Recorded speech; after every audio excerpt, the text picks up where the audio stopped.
Hi everyone, I'm your lovely host Pikachu, and welcome back to 1000 Lives. Where we left off last time is I think we were chasing a girl who probably sold our figurine, maybe? So let's continue. But that girl seemed to be competing for the 20k in power walking Olympic gold medal. Why was she in such a hurry? And I think my words come together. We passed by a flight of stairs. That would have been a good place to stop, take the stairs down, and return home. I even live nearby too. What a pity that my common sense was turned off or out of range. Maybe the cardboard box stopped the connection from getting through. Finally, we reached an apartment block, forcing me to leave my companion cube behind. I discreetly followed behind her and used my foot to catch the door before it slammed shut. Then I snuck into the lobby.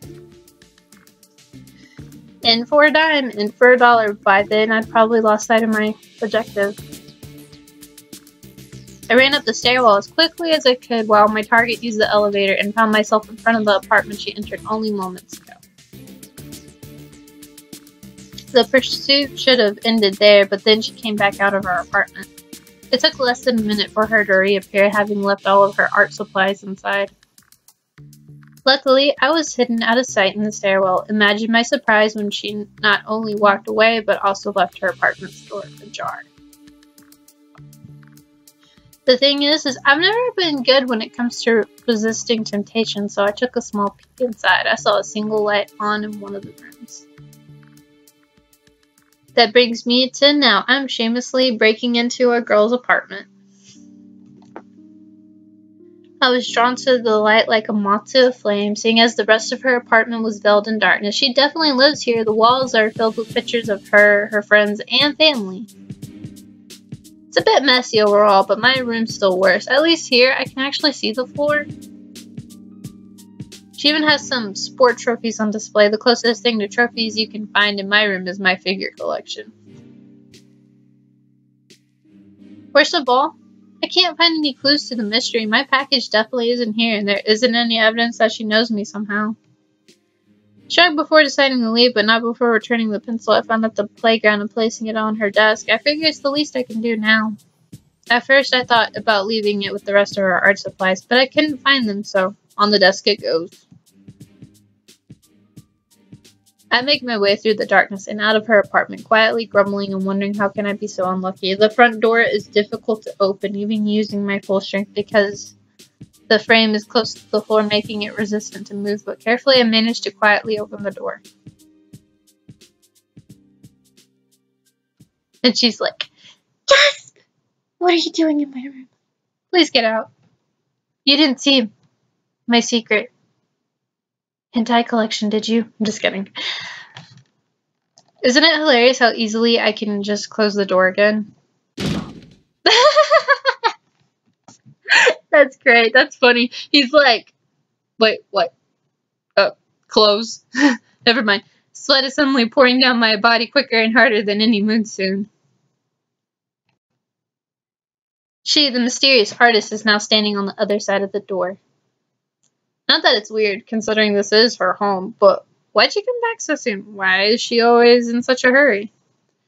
Calm down, Syrian, calm down. She's outside and she saw you, but it isn't the end of the world. I've got it. I can jump out through the windows. Only the top floor and I can fly away. Yes, fly away. And he's just imagining him flying away. And he's just flying and flying, then woo! Smack! Floor, hit, death. What am I saying? Oh my god, that's great. The adrenaline rush isn't letting me think clearly. My mind is foggy, and it feels like my thoughts are at odds with each other. On one hand, there's a chance that she's the culprit of the malevolent email. If that's the case, then she won't think it's weird that I'm here, and we can talk it through. On the other hand, she might not have anything to do with that, and it'll look like I'm a common thief who sneaks into my victims' homes. I'll have to take everything into careful consideration. Some places, they take me out back and shoot me for being here. Wait a minute. I've got an idea. Yes, an idea. It is a good one. I know, but it's better than trying to fly away. That's good enough for me. He's still thinking about flying. He's like, I believe I can fly. I believe I can touch the sky. He thinks he's a bird. And then, while dreaming of being a bird, he just, every time, just imagine this guy smack, he's dead.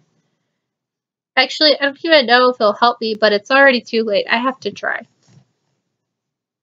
I take a deep breath, release it, and then brace myself to speak quickly enough that the artist won't have a chance to respond until I am done. Hello in the name of freedom. Oh my god, what is this character doing? Oh my god. Oh my god, I love this game. It's funny. Haha, this is the second floor, not the third, right? You call me sure build weird houses. In Murica, we build real houses with real first floors, none of the ground floor crap.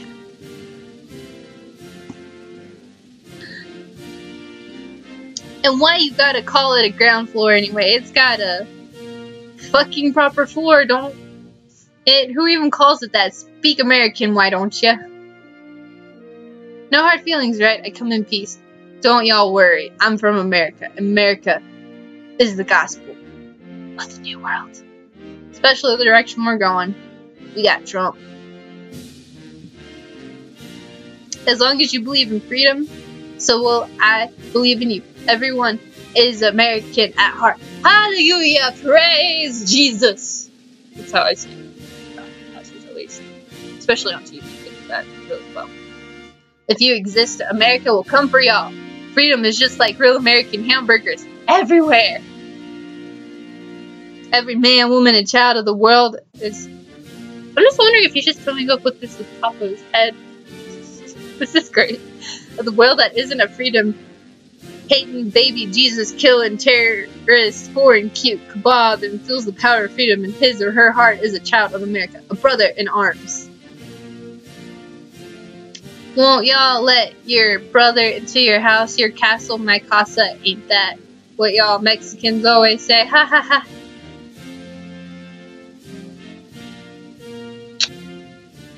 This guy. I don't know what to think. God bless this country, little girl. God bless you. Oh my god. The girl, overwhelmed by my pseudo-patriotic spirit, takes a couple of steps backwards to speak. She doesn't scream, just ask who I am. I decide to really get into character and speak with the composure of a true American hero and the grace of one of the founding fathers of the Constitution. Remember my name, little girl, because I'm only saying it once. The name's John. Oh my god. Oh, I thought he was gonna be like, my name's John Cena. John McKenzie, okay. The lights suddenly go off and I opt to take the opportunity to run to the stairwell and flee like a hillbilly is taking pot shots at me. I would love to say that the miracle was thanks to the soul of Benjamin Franklin summoned by my patriotism. It did destroy the electrical system. Sadly, that wasn't it. It was thanks to the automatic timer on the apartment that turned off the porch lights after several minutes to conserve energy. It wasn't part of the plan, but I ran with it anyways. And he's like, fuck this shit, I'm out, I'm running the heck away. What am I focused on right now is escaping as quickly as possible. I'm running out of time after all. Soon the lights will turn on again and... Thief! I knew it. I was supposed to be the good guy. How did it turn out like this? And why did I ever think pretending to be American was a good idea? At least I managed to get some distance, I guess. I'm cursing my bad luck when I hear the sound of the elevator moving. It must be that girl trying to catch me. I'm already bad at improvising, but I'm even worse under pressure. I stumble a couple of times on my way down the stairs. That's just the risk one takes when jumping down 5 steps at a time, though. How unfortunate that my fear became a reality. Right before I could sprint out of the building, the elevator arrives at the bottom.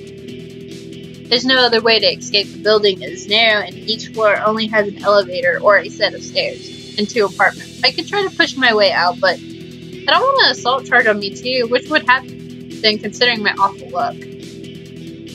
I had decided to run back up the flights of stairs when one of the apartment's doors behind me opens, revealing one of its other residents. What was that scream just now? It came from upstairs. Is everything alright? While the distracted tenant goes upstairs, I take the opportunity to sneak into his apartment before he returns. Dude, that's how you got in trouble the first time, man. Like, you were like, nobody sees me. Go to this apartment. Woo! Yes, I'm sneaking into another apartment. So what? Who even cares at this point? Wow, it's like this person who made this game knew what you were thinking. And they're like, dude, I don't care. I know what I'm doing. I've been having a brain fart for too long now. I can't. After I enter the apartment, I push aside the curtains concealing the glass doors to the balcony and walk on it. There doesn't seem to be anyone else in the apartment. I can't come up with any other way to escape anyways. Shrouded by the darkness, I search for some ways to make my exit via the balcony. The apartment is only on the second floor, so I'm safe to jump down, but I'd prefer to just climb down using a lower floor's bared window. And make sure that the fall is less than 3 feet, and I'm out.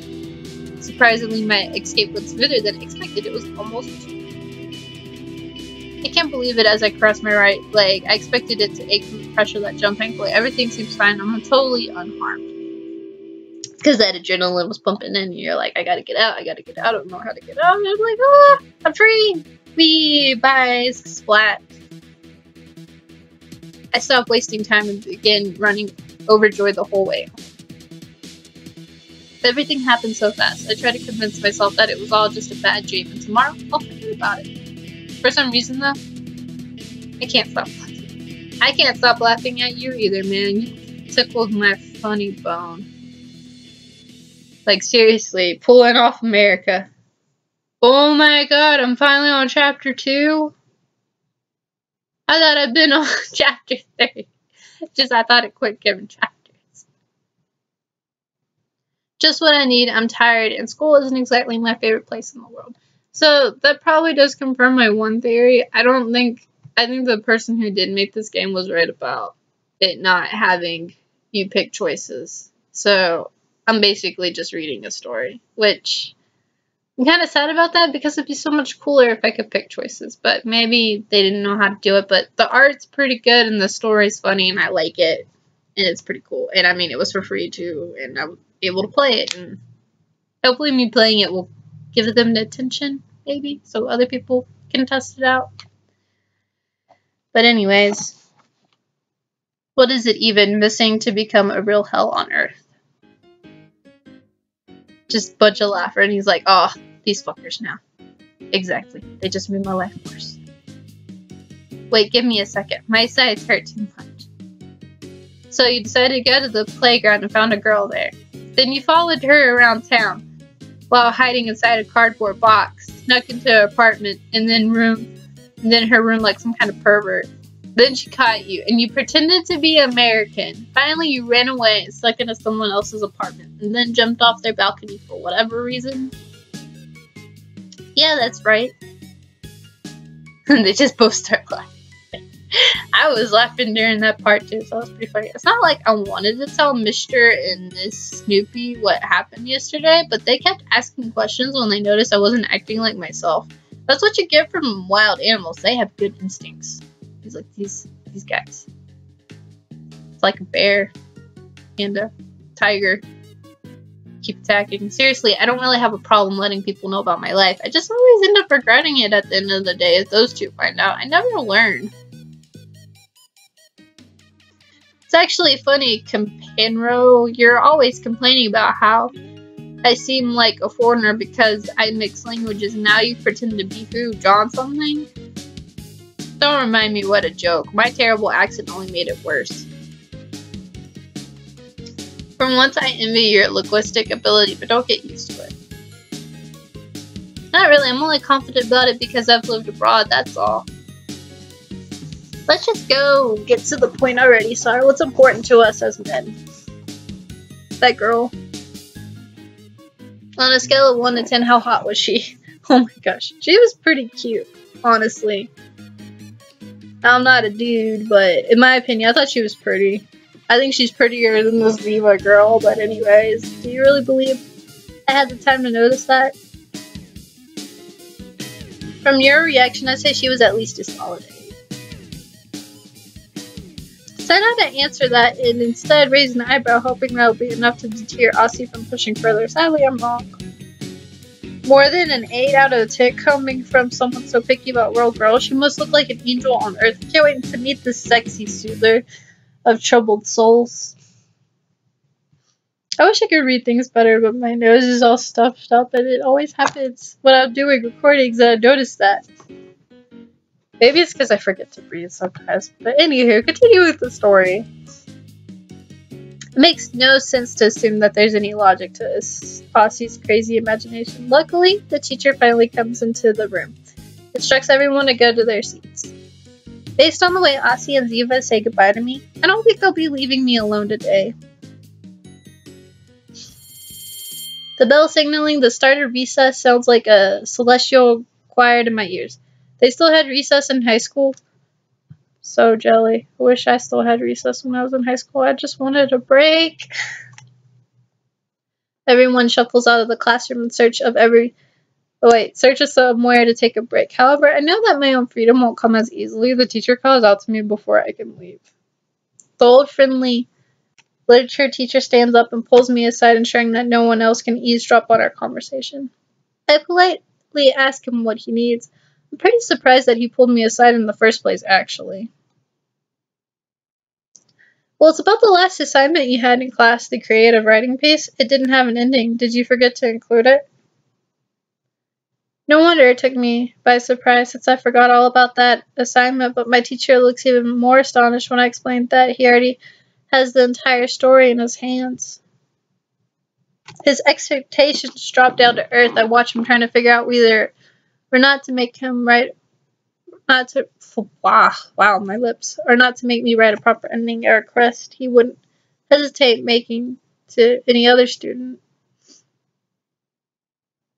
I've received special treatment for a while now, ever since I won a writing competition. The funny thing is that I didn't even plan on participating in the first place. Turns out someone decided to enter one of my stories under my name without my permission. From then on, everyone started to assume I'd become a famous writer or something, and their theory was only supported even more by a notebook writing habit. It's not like I hate the idea or anything, and I don't care what other people think of me. I just don't care about writing as much as everyone wants me to. Especially considering that I haven't won anything else since then. What else can I say? The ending doesn't seem finished, right? My teacher isn't confident about how he should react to my small interruption. He admits I'm right, but tries to soften the blow since it's not the first time we ourselves in this kind of situation. I wouldn't put it like that. More there's still untapped potential. You know, the ending is like the opus magnum of every story. If it fails to meet the reader's expectations, then I find it fascinating that a literature teacher struggles to find the most political correct way to express himself. I can only admire a man that respects his pupils so much. Still, sometimes, I wish everyone would stop placing me upon a pedestal. I don't deserve this kind of special treatment. Everything would be easier. Write an ending. My thoughts are still scattered when I walk into the hallway, which is empty aside from one infamous person. I've been waiting for you. How is my favorite guy?